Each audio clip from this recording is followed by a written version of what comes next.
నిన్నటి current affairs లో చివరి ప్రశ్నకు సమాధానం. ఐఎన్ఎస్ విక్రాంత్ ను ఏ షిప్ యార్డ్ నిర్మించింది?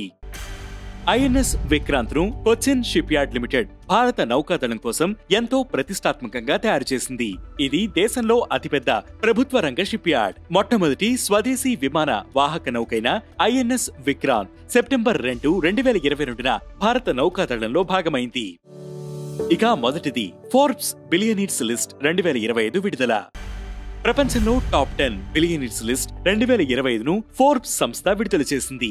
ఈ జాబితాలో యథావిధిగా మళ్లీ Tesla CEO Elon Musk $433.9 billion సంపదతో టాప్ ప్లేస్ లో ఉండగా, అమెజాన్ వ్యవస్థాపకుడు జెఫ్ బెజోస్ $239.4 బిలియన్ సంపదతో సెకండ్ ప్లేస్ లో, Meta CEO Mark Zuckerberg $211.8 billion సంపదతో థర్డ్ ప్లేస్ లో నిలిచారు. ఇక రెండవది లేబర్స్ కోసం యాన్యువల్ ఎయిడ్ స్కీమ్.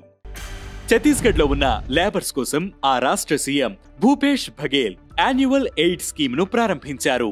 ఈ స్కీమ్ ద్వారా సొంత భూమి లేకపోయినా వ్యవసాయం చేస్తున్న వారికి 10,000 రూపాయలు ప్రభుత్వం అందిస్తుంది. దీని ద్వారా సుమారు 7.5 లక్షల మందికి లబ్ధి చేకూరనుంది. ఇక మూడవది బ్రిక్స్ లో చేరిన నైజీరియా. బ్రిక్స్ కూటమిలో నైజీరియా భాగస్వామ్య దేశంగా చేరింది.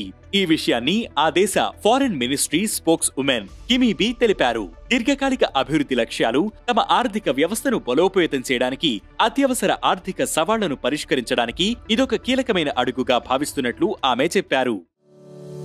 ఇక నాలుగవది ఢిల్లీ హైకోర్టు చీఫ్ జస్టిస్ గా దేవేంద్ర కుమార్ ఉపాధ్యాయ. ఢిల్లీ హైకోర్టు చీఫ్ జస్టిస్ గా దేవేంద్ర కుమార్ ఉపాధ్యాయ బాధ్యతలు స్వీకరించారు. Delhi lieutenant governor V K Saxena Raj Niwas లో ఆయనతో ప్రమాణ స్వీకారం చేయించారు. ఇక ఐదవది రికార్డు సృష్టించిన ముద్రా లోన్స్.